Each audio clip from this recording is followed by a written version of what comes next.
खुलासा। बंदगी शरीयत की और हकीकत बंदगी। नासूत दुनिया अर्स मोमिन है तफावत एती। आप अक्षरातीत धाम के धनी इस खुलासा ग्रंथ के अंदर शरीयत की बंदगी और हकीकत की बंदगी का स्पष्टीकरण कर रहे हैं। मारिफत सागर में 6 तरह की बंदगी का वर्णन है। 2 शरीयत, 1 तरीकत, 1 हकीकत और 2 बका मारिफत। शरीयत की बंदगी 2 तरह की होती है, जिस्मानी और नफसानी।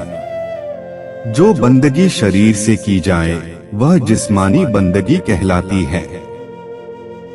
जैसे हम परिक्रमा कर रहे हैं, हमारे पाप चल रहे हैं, आगे वाले मेहर सागर की चौपाइयां बोल रहे हैं, पीछे वाले बातें कर रहे हैं।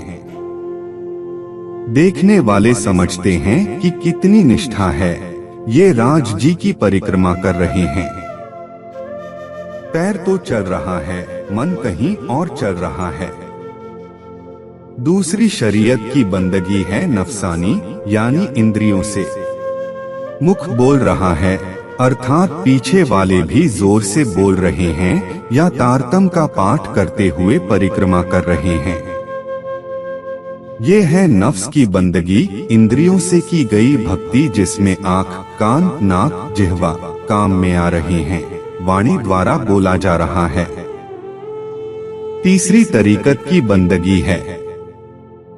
तरीकत किसको कहते हैं? उपासना। इसमें शरीर का कोई लेना देना नहीं, इंद्रियों का राजा मन भक्ति में लग जाता है। आंखें बंद हैं, स्थिर शांत होकर बैठ गए हैं, अपने मन में अपने प्रियतम को याद कर रहे हैं, या मन में राजश्यामा राजश्यामा इस प्रकार गुनगुना रहे हैं जिसमें होंठ भी न हिले। दिल से यह बंदगी की जा रही है। यह बंदगी मलकूत तक ले जा रही है। चौथी हकीकत की बंदगी है। हकीकत का क्या तात्पर्य है? यह हकीकत की बंदगी अक्षरधाम बेहद तक ले जा रही है। 5वीं और 6ठी बंदगी मारिफत की होती हैं, एक रूहानी बंदगी और एक छिपी बंदगी। रूहानी का तात्पर्य है कि आत्मा शरीर से, मन से, इंद्रियों से सबसे परे होकर अपने प्रियतम की छवि को इस तरह निहारने लगे कि सब कुछ उसमें भुला दे। दूसरी प्रकार की जो मार्फत की बातिनी बंदगी कही गई है, उसमें राज जी ही बस रह जाएंगे। श्यामा जी, 25 पक्ष, अक्षर ब्रह्मा, महालक्ष्मी कुछ भी नहीं रहेंगे। मारिफत की अवस्था में आत्मा का अस्तित्व भी समाप्त हो जाएगा। मैं धनी को देख रही हूँ, मैं शब्द भी नहीं रहेगा। ये 2 बका की बंदगी हैं, जो मारिफत की बंदगी कहलाती हैं। इस मंजिल तक कोई कोई परमहंस ही पहुँच पाता है, अन्यथा मारिफत की पहली बंदगी में ही सभी रुक जाते हैं, क्योंकि इस बंदगी में जाने के बाद बंदगी करना, पढ़ना लिखना सब कुछ बंद हो जाएगा, तो जागने का कार्य कैसे होगा? अब शरीयत और हकीकत की बंदगी के बाद धाम धनी विश्लेषण कर रहे हैं कि आज हमारा समाज हकीकत मारिफत से काफी कुछ दूर है। हकीकत का एक दूसरा पहलू भी है। मारिफत की पहली बंदगी का आशय, जिसमें परमधाम की हकीकत दृष्टिगोचर हो। परमधाम के 25 पक्षों की शोभा, अष्ट प्रहर की लीला, युगल स्वरूप का शोभा श्रृंगार, यह हमारी हकीकत की अवस्था में आता है। जब हम परमधाम की लीला का रसपान करते हैं, शोभा श्रृंगार का रसपान करते हैं, तो यह सब कुछ हकीकत के अंदर आ जाता है। श्रृंगार की वाणी मारिफत की अवस्था की वाणी है। श्रृंगार ग्रंथ में श्यामा जी का श्रृंगार नहीं है, सखियों का श्रृंगार नहीं है, लेकिन सागर ग्रंथ में राज जी का श्रृंगार है, श्यामा जी का श्रृंगार है, सुंदर साथ का श्रृंगार है। इस तरह से परिक्रमा ग्रंथ में परमधाम के 25 पक्षों का वर्णन है। खिलवत परिक्रमा सागर ग्रंथ हकीकत की अवस्था की वाणी है और महाश्रृंगार की वाणी मार्फत की अवस्था की वाणी है। शरीयत तरीकत में क्या होता है? सारा संसार किसी भी पंथ का अनुयायी क्यों न हो, हिंदू हो, मुस्लिम हो, ईसाई हो, सभी शरीयत में फंसे हुए हैं। किसी सूफी फकीर ने कहा है, गंगा मुक्ति नाही जो 100 डुबकी लगइए, गया गए गल मुक्ति नाही जो 100 पिंड पढ़िए, मक्का गए गए गल मुक्ति नाही जो 100 जुम्मे पढ़ाइए। कल्पना कीजिए, यदि किसी ने मक्का में जाकर नमाज अदा कर ली तो वह शेखी बघारेगा कि मैंने तो जन्नत को पा लिया, लेकिन जन्नत थोड़ी मिलने वाली है, वह तो शरीयत की बंदगी है। कुरान में लिखा है कि शरीयत की बंदगी कभी भी अल्लाह ताला को स्वीकार नहीं होती और खुलासा में इसका स्पष्टीकरण है। खुलासा ग्रंथ का अर्थ है स्पष्टीकरण। एक तरफ वेद पक्ष, दूसरी तरफ कतेब पक्ष। वेद पक्ष में जो कहा गया है, कतेब परंपरा में कहा और कैसे व्यक्त किया गया है, यह खुलासा ग्रंथ में विशेष रूप से दर्शाया गया है। और जो खुलासा ग्रंथ को आत्मसात कर लेगा वह हिंदू और मुस्लिम की परिधि से बाहर हो जाएगा। कल्पना कीजिए, नमाज में क्या होता है? दंड बैठक, दाएं बाएं देखना। मुस्लिम भाई जब नमाज पढ़ते हैं तो एक बार दाईं तरफ देखते हैं, एक बार बाईं तरफ देखते हैं। यह भाव किस लिए? कहा जाता है कि राज जी के बाईं तरफ यानी हमारे दाईं तरफ श्यामा जी विराजमान हैं, उनको दर्शाने के लिए एक बार दाईं तरफ देखा जाता है और एक बार बाईं तरफ देखा जाता है। लेकिन नमाज पढ़ने वालों को पता नहीं कि दाईं और बाईं तरफ क्यों देखते हैं। उनको तो सिखा दिया गया है कि एक बार दाएं देखो, एक बार बाएं देखो, इतनी बार जमीन पर लेट करके मत्था टेको। यह शरीयत की बंदगी है। वाणी कहती है, अर्श बका पर सिजदा कराफसी इमा। जब प्राणनाथ जी का स्वरूप प्रकट होगा तो वे यहीं बैठे बैठे परमधाम में सुरता लगवाएंगे। परिक्रमा क्या है? जाहिरी परिक्रमा हम पैरों से करते हैं। हमारा पैर चल रहा है। रूह की परिक्रमा है परमधाम के 25 पक्षों में घूमना, 25 पक्षों की शोभा का रसास्वादन करना। यह हकीकत और मारिफत की बंदगी के स्तर पर होती है। चाहे हिंदू अपने मंदिरों की परिक्रमा करें, भोग लगाएं, आरती करें, कुछ भी करें, मुसलमान मस्जिद में जाकर नमाज पढ़े, ईसाई गिरजाघर में खड़े होकर प्रार्थना करें, सब कुछ शरीयत के धरातल पर होता है। लेकिन यदि आप शरीयत वालों को कहिए कि यह राह परमात्मा को पाने की नहीं है, तो या तो वे कटु शब्दों में संबोधित करेंगे या सिर फोड़ने के लिए तैयार हो जाएंगे। वाणी कहती है, बंदगी शरीयत की। शरीयत अर्थात कर्मकांड की। उलसरात कई खांडे की धार, गिरे कटे नहीं पावे पार। संसार में जो भी झगड़ा मचता है केवल शरीयत के नाम पर होता है, चाहे हिंदू के अंदर हो, चाहे मुस्लिम के अंदर हो, चाहे क्रिश्चियन के अंदर हो। जगन्नाथपुरी में चले जाइए, दिन रात पंडे लोग दक्षिणा लेते हैं और लकड़ी की मूर्ति के ऊपर शीश झुकवाते हैं। वहाँ क्या है? ज्ञान के नाम पर शून्यता। जो पूजा करते हैं वे भी मछली खाते हैं, शराब पीते हैं। उनका जीवन भी पवित्र नहीं होता। चाहे किसी भी स्थान पर चले जाइए, बनारस के लोगों को देखिए, पंडों को देखिए, मैं जानता हूँ कि वास्तविकता क्या है। कर्मकांड आज तक किसी का भला न तो कर सका है, न कर सकेगा। शरीयत की बंदगी से नासूद से ऊपर कभी भी कोई न उठा है, न उठ सकेगा, क्योंकि यह शरीर और इंद्रियों द्वारा होने वाली बंदगी है और इस संसार में ही रह जाती है। आगे कह रहे हैं, और हकीकत बंदगी। हकीकत की बंदगी का तात्पर्य है यथार्थता की बंदगी, जिसमें हमारे शरीर से कोई लेना देना नहीं, मन से लेना नहीं, इंद्रियों से लेना देना नहीं। हमारी चेतना वास्तव में यथार्थता को देखे, हकीकत की लीला को देखे। यह हकीकत की बंदगी कहलाती है। आखिर अनंत सूर्यों के समान प्रकाशमान उस प्रियतम को कैसे देख सकते हैं? यह तो मिट्टी का पुतला है। यह शरीर परमधाम जा नहीं सकता। मन की गति निराकार को पार कर नहीं सकती। चेतन जो वहां से आया है, उसी चेतन की नजर ही वहां जा सकती है। इसलिए हकीकत मारिफत की बंदगी हमारी आत्मा के लिए जितना आनंददायी हो सकती है, उतना शरीयत की नहीं हो सकती, लेकिन सबका अलग अलग महत्व है। रहीम दास जी ने कहा है, रहीमन देख बड़न को लघु न दीजिए डार।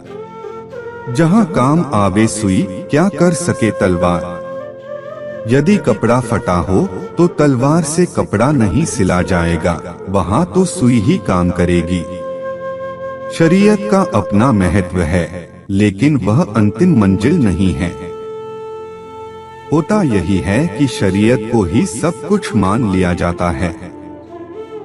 उम्र के आखिरी पड़ाव पर सुंदर साथ या किसी भी मत का अनुयायी होता है, वह शरीयत की जंजीरों से अपने को निकाल नहीं पाता है। यह तो उस अवस्था के लिए है जब हमारी प्रारंभिक अवस्था होती है। शुरू में तारतम लेते हैं तो कह दिया जाता है कि नित्य पाठ से इतना पाठ कर लेना है, इतनी बार तारतम का पाठ कर लेना है, मंदिर में जाकर चरणामृत प्रसाद लेना है।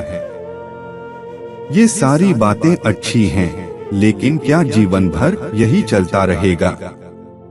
यदि हमारी आत्मा हकीकत मार्फत की राह नहीं पकड़ती तो क्या होगा?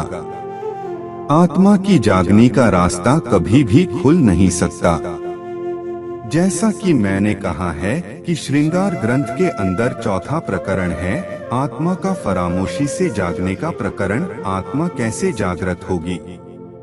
ऐसा आवत दिल हुक्मे यो इसके आत्म खड़ी होए। जब हक सूरत दिल में चुभे, तब रूह जागी देखो सोए। आत्मा की जागने का एक ही तरीका है कि जैसे परात्म के अंदर राज जी की शोभा बसी हुई है, जो सूरत हक देखत त्यो रूह जो देखे सूरत। जैसे हमारी परात्म राज जी को देख रही है, वैसे ही हमारी आत्मा भी राज जी को देखने लगे। ये है जागने की निशानी। आत्मा तभी जागृत होगी और इसके लिए शरीर से अलग होना पड़ेगा, मन से अलग होना पड़ेगा, जीव भाव से अलग होना पड़ेगा। आत्मा अपने प्रियतम का दीदार करे। यह है हकीकत और मारिफत की राह, जो ब्रह्म सृष्टियों के लिए इस संसार में प्रकट हुई है। जब पद्मावतीपुरी धाम में महामती जी के तन से लीला चल रही थी, उस समय एक सुंदर साथ थे। चर्चा में वे आ नहीं पाते थे। सुंदर साथ ने बार बार श्री जी से शिकायत की कि वह सुंदर साथ तो चर्चा में आते ही नहीं हैं। श्री जी ने कहा कि वह जिस हाल में है, उसी हाल में उनको रहने दो। लेकिन सुंदर साथ की आदत भी होती है कि कहे बिना रहते नहीं। उनसे भी कहते थे कि आप चर्चा में क्यों नहीं आते?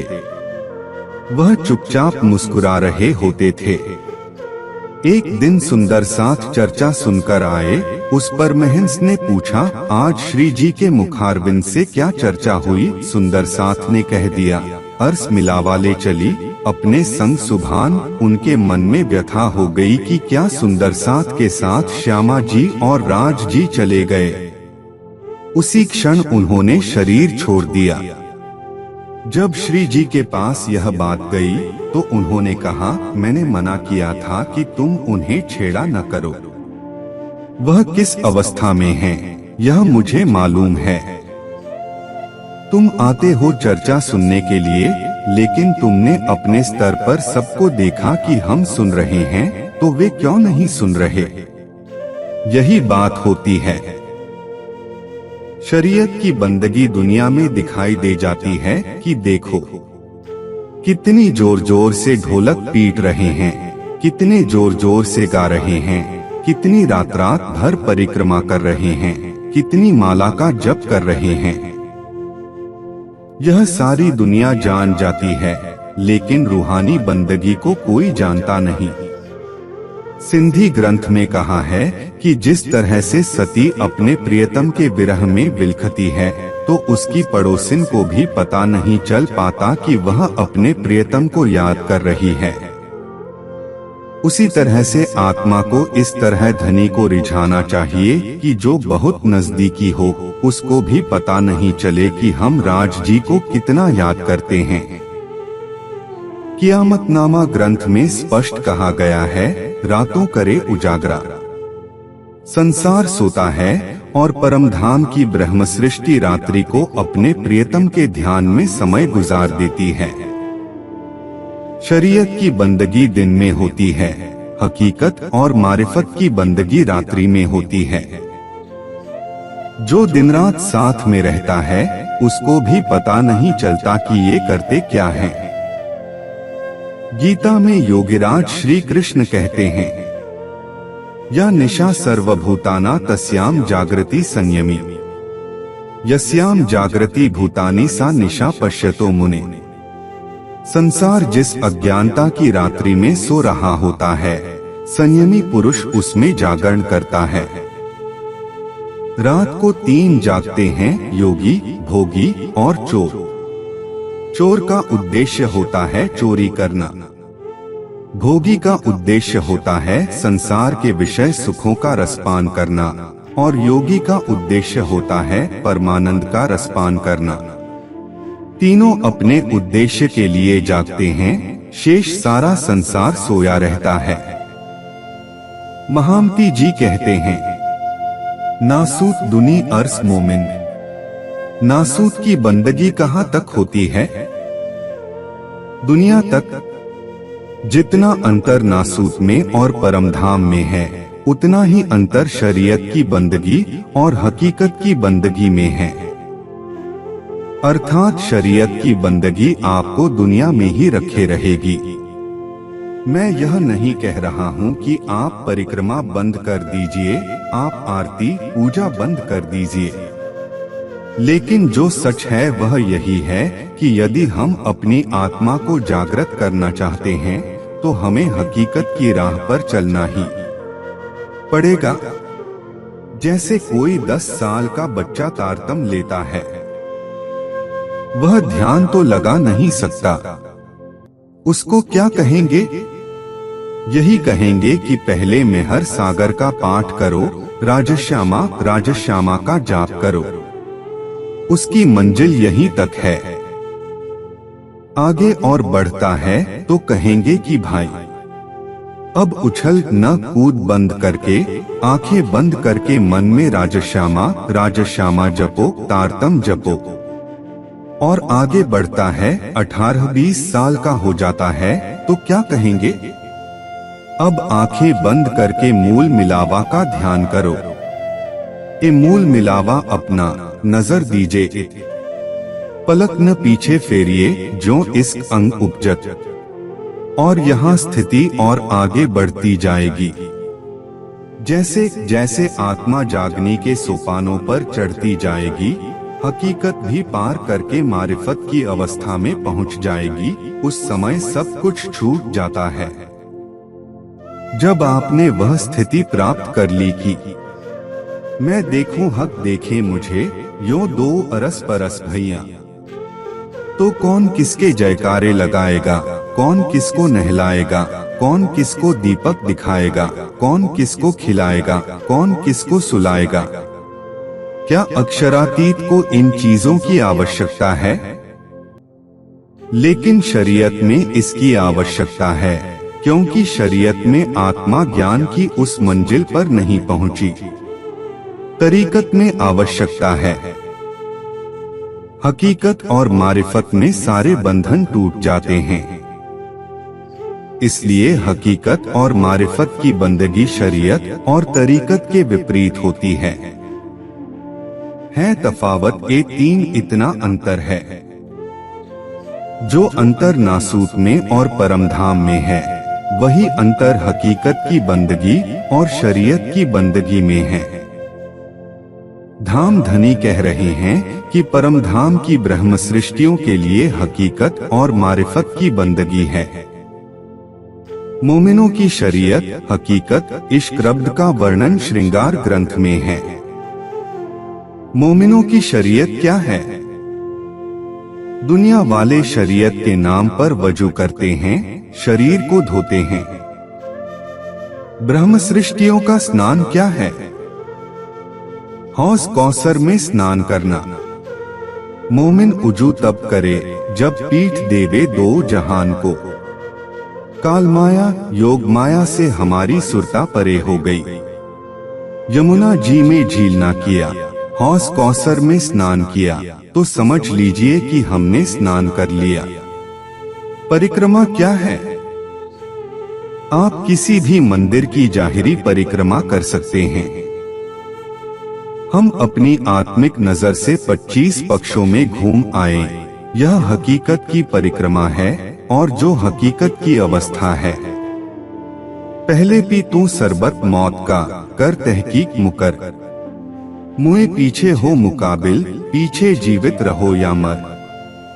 खिलवत में जाकर साक्षात अक्षरातीत से बातें करना। यही मोमिनो मार्फत खिलवत कर साथ हक। यह मारिफत की अवस्था है, उसमें कुछ भी करने की जरूरत नहीं। शरीयत के नाम पर हमें आरती जलानी ही पड़ेगी, घी लाना ही पड़ेगा, भोग की सामग्री इकट्ठा करनी ही पड़ेगी। लेकिन मारिफत की अवस्था में आप बैठे हैं, किसी को कुछ भी पता नहीं कि क्या कर रहे हैं। एक संत ने कहा है, सोवन तो सबसे भला जो जग जाने सोए। अंतर लौ लागे रहे, सहज हिन सुमिरन होए। यदि आप आरती पूजा करते हैं तो सबको पता चल जाएगा, लेकिन यदि आप आंखें बंद करके ध्यान में हैं या लेटे लेटे उसकी शोभा में खो गए हैं तो किसको पता। लेकिन मेरे कहने का यह मतलब नहीं है कि मंदिरों में होने वाली आरती पूजा का मैं विरोध कर रहा हूँ। हर चीज का अलग अलग महत्व है। मंदिर में जाना प्रारंभिक कक्षा है। श्रद्धा भाव से श्री राज जी के चरणों में प्रणाम करना, मेहर सागर का पाठ करना, और आगे कदम बढ़ाएंगे तो आंखें बंद करके उसको दिल में याद करेंगे। हमारी आत्मा और आगे कदम बढ़ाएगी, हकीकत की राह पर चढ़ेगी तो चितवनी में बैठकर प्रियतम की छवि को देखने लगती है और मारिफत में डूबकर सबको भुला देती है। खुद को भुला देगी, 25 पक्षों को भुला देगी, केवल राज जी के नक्शे शिख तक की शोभा में डूब जाएगी, जो मारिफत की अवस्था है। इस अवस्था में आने के बाद अंतरात्मा से यही आवाज आएगी, जो पाना था पा लिया, जो देखना था देख लिया। सब सुंदर साथ को धाम धनी उसी राह पर ले जाना चाह रहे हैं। इसलिए खुलासा में स्पष्टीकरण किया गया है। अरब के लोगों को मोहम्मद साहब का आदेश था कि जब तक श्री जी का स्वरूप प्रकटता नहीं है, तब तक तुम शरीयत की नमाज अदा करते रहना। केवल अली को तरीकत की बंदगी बताई गई। जो सच्चा सूफी फकीर होगा वह रोजा नहीं रखेगा, नमाज नहीं पढ़ेगा, कलमा से भी उसको लेना देना नहीं, मक्का मदीना की यात्रा नहीं करेगा। एक सूफी फकीर ने कहा है, न रख रोजा न मर भूखा, न सिजदा कर तू मस्जिद में। किताबें फेंक तस्बीह तोड़, लगाकर इश्क की झाड़ू हिर से दिल को सफा कर। कल्पना कीजिए ये बातें किसी मस्जिद में जाकर कह दी जाएं, तो सारे मौलवी लोग सिर फोड़ने के लिए तैयार हो जाएंगे कि हमारा इस्लाम खतरे में है। शरीयत और तरीकत में मेल नहीं हो सकता। तरीकत की राह पर चलने वाले सूफी फकीर कर्मकांड कभी नहीं कर सकते। पहले कोई भी सूफी फकीर नमाज नहीं पढ़ा करता था, लेकिन औरंगजेब ने सबको पकड़वाकर फांसी पर चढ़ाना शुरू कर दिया, तो डर के मारे ऊपर से दिखाने के लिए वे नमाज पढ़ने भी लगे कि पहले हमारे प्राण तो बचें। हकीकत और मारिफत में तो इन चीजों का प्रश्न ही नहीं होता। एक बार औरंगजेब बादशाह ने एक सूफी फकीर को बुलवाकर कहा, तुम नमाज क्यों नहीं पढ़ते? उसने कहा, ठीक है मैं पढ़ लेता हूँ। जैसे ही सिजदा में औरंगजेब ने सिर झुकाया, वह खड़े खड़े हंसने लगा। औरंगजेब को बहुत गुस्सा चढ़ा। उसने नमाज पूरी होने के बाद फांसी का फंदा दे दिया। रात को जब फांसी हो जाती है, फकीर कहता है, बादशाह तूने मुझे तो फांसी पर चढ़ा दिया, लेकिन ये तो बता तू उस समय काबुल में घोड़े खरीद रहा था, सिजदा में सिर झुकाए था, लेकिन तुम्हारे मन में यह बात चल रही थी कि फौज के लिए कितने काबुली घोड़े मंगवाने हैं। औरंगजेब को बहुत पश्चाताप हुआ कि वह सच्चा फकीर था, वह खुदा का बंदा था। भले ही नमाज नहीं पढ़ रहा था, लेकिन उसके पाक दिल में मेरे मन की सारी बातें गूंज रही थीं। इतना अंतर होता है शरीयत में और तरीकत में। केवल मार्फत का भजन गा लेने से मारिफत की अवस्था में पहुंचा हुआ नहीं माना जाएगा। मारिफत का तात्पर्य यह है कि हमारी आत्मा शरीर और संसार से परे होकर अपने धाम हृदय में प्रियतम को बसा चुकी है, और उसके लिए शरीर और संसार का कुछ भी महत्व नहीं है। तब यह मारिफत की अवस्था मानी जाएगी। यह अवस्था बौद्धिक ज्ञान द्वारा प्राप्त नहीं होती। यह अनुभूति का क्षेत्र है कि हमारी आत्मा अपने धाम दिल में धनी को इस तरह से बसा ले कि न उसे शरीर दिखे और न संसार दिखे। लगी वाली कछु और न देखे, पिंड ब्रह्मांड वाको है री नाही। ओ खेलत प्रेमे पार पियासो, देखन को तन सागर माही। भले ही उसका शरीर इस संसार में दिखता है, लेकिन उसकी आत्मा अपने प्रियतम में 25 पक्षों में युगल स्वरूप की शोभा श्रृंगार में डूबी रहती है। नासूत बीच फना, नासूत की बंदगी इस संसार में ही रह जाती है।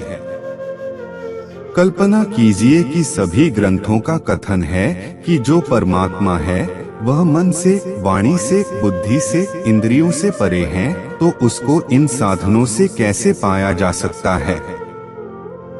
आप जो कुछ प्रार्थना कर रहे हैं वह वाणी द्वारा कर रहे हैं। सुंदर साथ के लिए कुछ विशेष बातें हो जाती हैं जो दुनिया वालों पर लागू नहीं होती। खिलवत ने कहा है, हक उपजावे देवे को सोई देवनहार। इसी प्रकरण में इंद्रावती जी की आत्मा कहती है कि मेरे धाम धनी, मेरे मन में संशय रहता था कि आपका नूरी स्वरूप तो परम धाम में है। इस झूठी दुनिया में बैठकर मेरे मन में जो कुछ भाव आता है, तो आप तक बात पहुंचती है या नहीं पहुंचती? ब्रह्म सृष्टि की बात राज जी तक इसलिए पहुंचती है क्योंकि उसकी निस्बत का अखंड संबंध है। योग माया में बांसुरी बजी, उस बांसुरी को सबने सुना, लेकिन ब्रह्म सृष्टि और ईश्वरी सृष्टि के सिवाय कोई भी योग माया मम पहुंच नहीं सका। ब्रह्मा ने सुनी, विष्णु ने सुनी, आदिनारायण ने सुनी, शंकर ने सुनी, लेकिन किसी को भी पता नहीं चल पाया कि यह आवाज कहां से आ रही है। उसी तरह अनादि संबंध होने के कारण, अखंड निस्बत के कारण रूहों की हर बात अक्षरातीत तक पहुंचती है। पहली बात तो यह है कि यदि हम बातिनी रूप से देखें तो हक नजीक सहरग से आड़ो पट न द्वार, राज जी जब शाहरग प्राण नली से भी नजदीक है तो दूरी की कल्पना नहीं है। राज जी तक अपनी पहुंचाने के लिए जोर जोर से लाउड स्पीकर चिल्लाने आवश्यकता नहीं है। कबीर जी ने कहा है, कंकड़ पत्थर जोड़कर मस्जिद लिया बनाए, तापर मुल्ला बांग दे, क्या बहरा हुआ खुदाए। क्या परमात्मा को सुनाई नहीं पड़ता है कि जोर जोर से बोलने पर ही वह सुनेगा। सभी मंदिरों में जाइए, हर पंथ के मंदिर में क्या होता है, सवेरे सवेरे 3-4 बजे लाउड स्पीकर जोर जोर से बजाना शुरू कर देते हैं कि हमारे इष्ट तक हमारी आवाज पहुंच जाए। वह तो दिल के भीतर रम रहा है। हमारे दिल में कोई बात आती है, उसके पहले उसको मालूम होता है कि यह सोच क्या रहा है। उसी तरह से अक्षरातीत का, प्रियतम परब्रह्म का साक्षात्कार चेतन आत्मा ही कर सकती है। चेतन का मेल चेतन से होगा। मन और इंद्रियों की पहुंच वहां तक नहीं है। इसलिए संसार में जो बड़े बड़े भक्त हो गए, किसी ने शरीयत की बंदगी की, किसी ने तरीकत की बंदगी की, लेकिन वे शरीयत और तरीकत से वैकुंठ निराकार को पार करके बेहद में नहीं जा सके। अक्षर की पंचवासनाओं ने इनसे भिन्न मार्ग अपनाया। सब दरवाजे खोजे कबीरे, बैकुंठ शून्य सब देखिया। आखिर जाए के प्रेम पुकारिया, तब जाए पाया अलेखा। प्रेम द्वारा शरीर के पर्दे से दूर होना पड़ता है। मैं हूँ इसको भी भूला देना पड़ेगा। जब तक मैं का अस्तित्व है, तब तक तू का अस्तित्व नहीं होगा, और यह केवल प्रेम की राह पर चलने से होगा। संसार शरीयत और तरीकत की राह अपनाता रहा। भक्त और भगवान के बीच दूरी बनी रही, लेकिन प्रेम ही वह विधा है जिसके द्वारा वह दूरी मिट जाती है और अंदर बैठी हुई चेतना अपने प्रियतम को पा लेती है। धाम धनी कह रहे हैं, नासूत बीच फना के। नासूत के अंदर होने वाली बंदगी जो शरीर और इंद्रियों के धरातल पर होती है, उस बंदगी का फल भी सार्थक नहीं हो पाता। अर्स कायम हमेशगी। नासूत नष्ट होने वाला है और परमधाम हमेशा से, अनादि काल से है, अनंत काल तक रहेगा। जो शरीयत की बंदगी है वह नासूत तक ले जाती है। पृथ्वी लोक से ऊपर शरीयत का फल नहीं। कल्पना कीजिए, यदि किसी व्यक्ति ने हनुमान जी के मंदिर में दिन रात परिक्रमा की, हनुमान जी प्रकट हो गए, तो क्या फल मिलेगा? केवल इस संसार की कोई उपलब्धि होगी। दिल से जो बंदगी करेंगे तो वैकुंठ तक हमारी अवस्था पहुंच जाएगी। और यदि हमने चेतना के धरातल पर बंदगी शुरू की तो निश्चित है कि परमधाम भी दिखेगा, युगल स्वरूप भी दिखेंगे और हमारी आत्मा हकीकत को पार करके मारिफत की अवस्था में विहार कर सकती है। इसलिए यदि प्रियतम को पाना है तो शरीयत और तरीकत को छोड़कर हकीकत तथा मारिफत की राह अपनानी ही पड़ेगी। दुनिया ताल्लुक दिल की। दुनिया क्या चाहती है? ताल्लुक दिल की। संसार की बंदगी दिल से जुड़ी हुई होती है, यानी दुनिया अपने दिल की ख्वाहिशों को पूरा करना चाहती है। इसलिए वह शरीयत और तरीकत की राह अपनाती है। आपने अष्ट प्रहर की बीतत में सुना होगा। जब छठा प्रहर बीत जाता है, 9 से 12 तक का जीव सृष्टि पहले ही सोचती है कि कब चर्चा खत्म हो और हम निद्रा देवी की गोद में जाएं। कभी कभी तो चर्चा के 12 बजने के बाद 2 भी बज जाते हैं, किसी दिन 3 भी बज जाते हैं, यानी 7वें प्रहर तक भी चर्चा होती रहती है। जब चर्चा खत्म हो जाती है, ब्रह्म सृष्टि सुंदर साथ जो संसार के सारे सुखों से नाता तोड़ चुके होते हैं, वे 12 से 3 बजे तक चर्चा की अर्चा करते हैं, जिससे कि श्री जी के मुखारबिंद से जो कुछ सुना है उन्हें हमेशा के लिए अपने हृदय में कंठस्थ कर लें। इसके बाद 8वें प्रहर में भी कुछ सुंदर साथ ऐसे होते हैं जो परमधाम की चर्चनी दोहराते रहते हैं कि आज हमने लीला संबंधित कौन सी बात सुनी। श्री जी लेटे लेटे सबकी चर्चा अर्चा सुनते रहते हैं। बीतक में स्पष्ट लिखा है, कभी 10, कभी 20, कभी 25, कभी 40, 50, 100 तक की संख्या पहुंची। 500 सुंदर साथ तक कभी नहीं पहुंची। 5000 की जमात में 500 ब्रह्म सृष्टि हैं, 1500 ईश्वरी सृष्टि हैं। कयामतनामा में कहा है 500 जुलजुलाहटू संग रसूल के इत, यानी 500 की संख्या पन्ना जी में ब्रह्म सृष्टि के रूप में पहुंची थी। ईश्वरी सृष्टि में ईमान की दृढ़ता है, बंदगी की प्रबलता है, लेकिन परमधाम का वह प्रेम नहीं है। अष्ट प्रहर की बीतक में स्पष्ट कह दिया, 11 जोलो रही तोलो बहुत चाह धरे।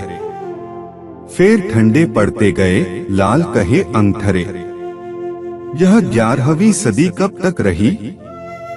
संवत 1745 में 11वीं सदी पूरी हो जाती है, लेकिन यहाँ 11वीं सदी का भाव संवत 1751 तक से लिया जाएगा। जब तक हकी सूरत के तन से जाहिरी रूप से लीला चलती रही, तब तक सुंदर साथ में दिन रात चर्चा चितवनी के सिवाय कोई बात नहीं रही। यह आप पन्ना जी में जो मुरली मुकुट आदि देखते हैं, पहले नहीं था। सुंदर साथ दिन रात चितवनी में डूबे रहते थे, परमधाम के ध्यान डूबे रहते थे। यानी संवत 1751 तक जब तक लीला चली, तब तक बहुत चाह धरे। चाह धरे का आशय है कि सबके अंदर यह तमन्ना बनी रही कि हम परमधाम को देखें। 500 ब्रह्म मुनियों में से एक भी सुंदर साथ ऐसा नहीं था जिसने परमधाम में भ्रमण न किया हो, युगल स्वरूप को न देखा हो। जैसा कि मैंने कल भी कहा, जाको दिल जिन भांत सो तासो मिले तिन विध, मन चाह्या स्वरूप होए के कारज किए सब सिद्ध। सुंदर साथ इसी तन से यहीं बैठे बैठे युगल स्वरूप के भी दीदार करता था। सद्गुरु धनी श्री देवचंद्र जी का भी दीदार करता था। इच्छा होने पर ब्रजराज का भी स्वरूप दिखाई देता था, अरब का भी रूप दिखाई देता था। राज जी सबकी चाहना के अनुसार उनकी इच्छाओं को पूर्ण करते थे। लेकिन जैसे जैसे समय बीतता गया, संवत 1751 के बाद 30 सृष्ट विष्णु 100 बरसे प्रेमे पीवेगा शब्दों का सार। श्री जी का अंतर्धान होने के पश्चात जागनी लीला के 30 वर्ष यानी संवत 1745 के बाद 30 साल जोड़ेंगे तो संवत 1775 होता है। विसन 1745 के बाद 30 साल तक ईश्वरी की जागनी लीला चली। 11वीं के 10, 12वीं के 30, ईसा पातशाही बरस 40। यह अलग प्रसंग है। संवत 1745 के बाद 30 साल तक, संवत 1775 तक ईश्वरी सृष्टि का बोलबाला था। यानी जो बड़े बड़े ब्रह्म मुनि थे, उनसे तो श्री जी की जुदाई सहन नहीं हुई और उन्होंने तन छोड़ दिया। ईश्वरी सृष्टि का जब राज हुआ तो ईमान और बंदगी की महत्ता ज्यादा बढ़ गई, चितवनी किनारे हो गई।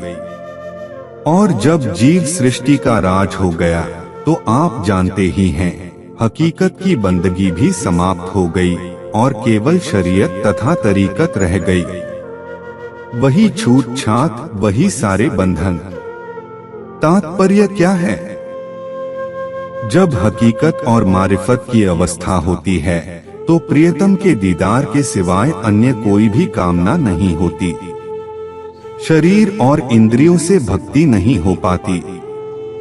शरीर और इंद्रियों से जो कुछ होता है वह मात्र कर्मकांड होता है। दिल से तरीकत की बंदगी होती है। अंतर की चेतना के धरातल पर ही हकीकत और मारिफत की बंदगी होती है, जो ब्रह्म सृष्टि की राह है।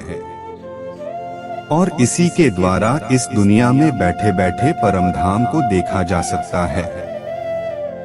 धनी ने बीतक में कहा है, आप देखो औरों को दिखाओ। लेकिन यह कब होगा? जब हम शरीयत और तरीकत की राह छोड़ेंगे। बार बार धनी ने एक ही बात कही है, ए मूल मिलावा अपना नजर दीजिए। एक पल के लिए भी हमारी नजर मूल मिलावा से हटनी नहीं चाहिए। खाते पीते उठते बैठते सुपन सोवत जागरत, दम न छोड़े मासूक को जाकी असल हक निस्बत। जब अष्ट प्रहर 64 घड़ी हमारी सुरता युगल स्वरूप के ध्यान में खोई रहेगी तो उसमें शरीयत और तरीकत के नियमों के पालन का प्रश्न ही कहाँ होता है। लेकिन मेरे कहने का कोई यह आशय न समझे कि मैं इसका खंडन कर रहा हूँ कि मंदिर में मत्था टेकना बंद कर दो, प्रसाद लेना बंद कर दो।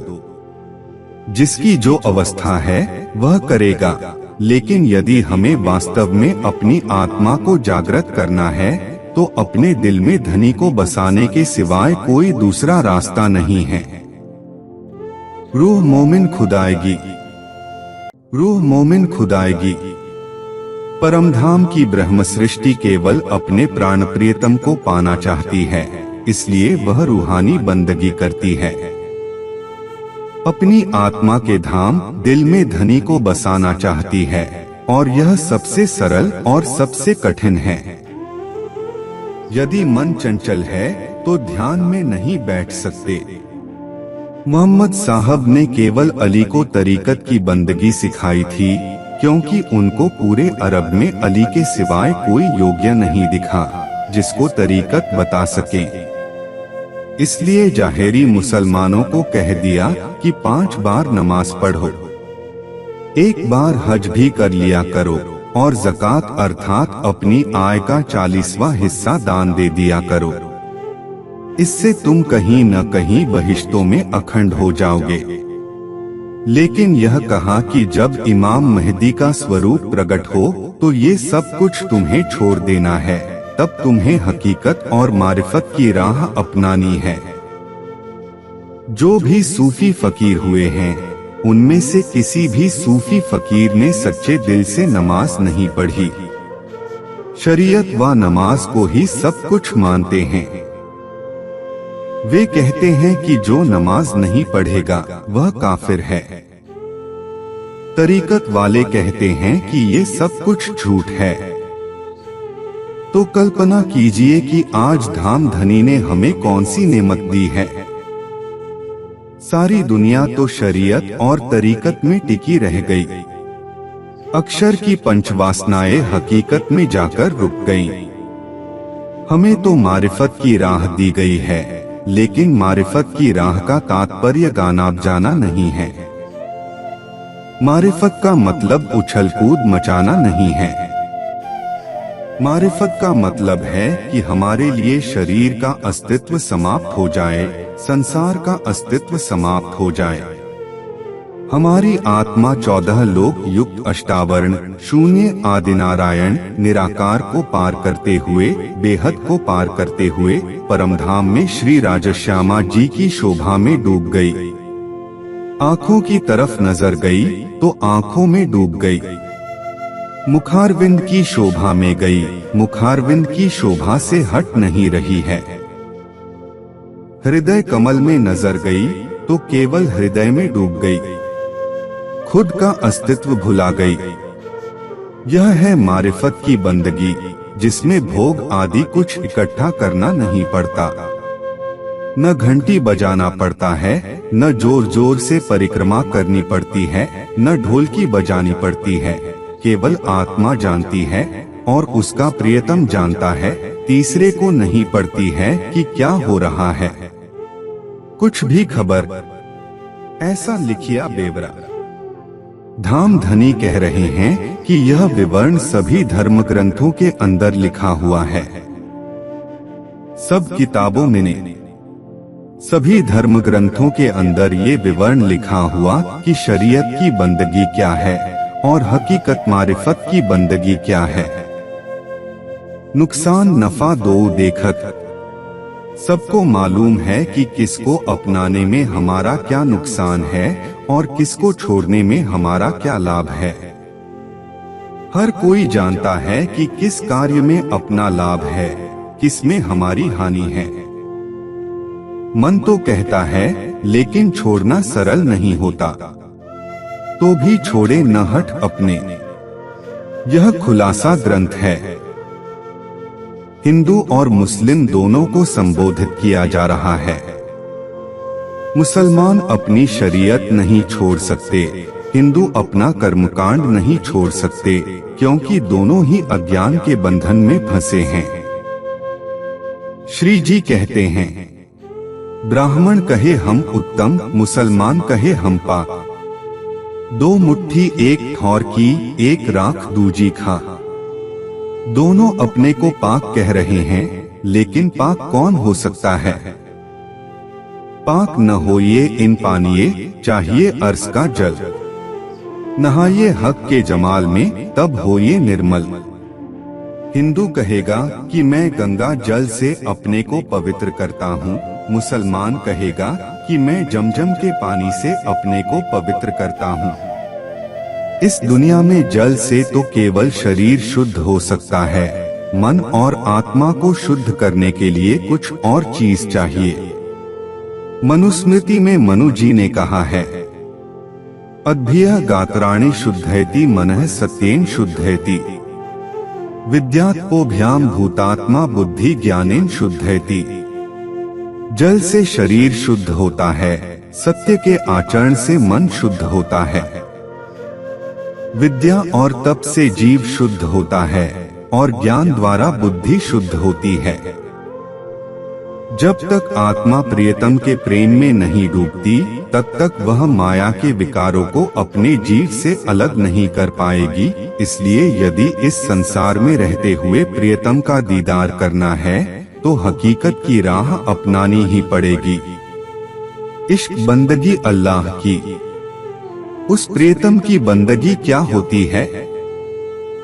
इश्क में शरीर का कोई लेना देना नहीं, मन और इंद्रियों का कोई लेना देना नहीं।